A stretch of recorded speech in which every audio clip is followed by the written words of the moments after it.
ஹே, விளையாட போகக்கூடாது நீ, புரியுதா? நீ நேத்தே போய் அடிபட்டுட்டு முட்டி ஃபுல்லா ரத்தம். அப்புறம் நீ அழுதில, அதனால நீ விளையாட போகக்கூடாது. அதுவும் யாராவது 1:30க்கு யாராவது விளையாட போவாங்களா? அதுவும் லஞ்சு சாப்பிடாம விளையாட போகவே கூடாது. வேணா 4 மணிக்கு அப்படி இப்படின்னு போ.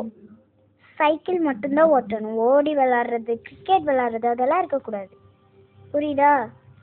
ம்.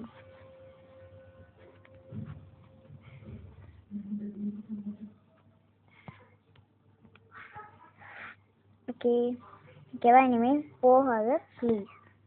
போகாத. நான் சமைக்க போகணும். இவளை பார்த்துக்கோ. உங்கள் அக்கா இங்கே தான் இருப்பா. நீ பார்த்துக்கோ, அவளை விளையாட போகாமல் பார்த்துக்கோ.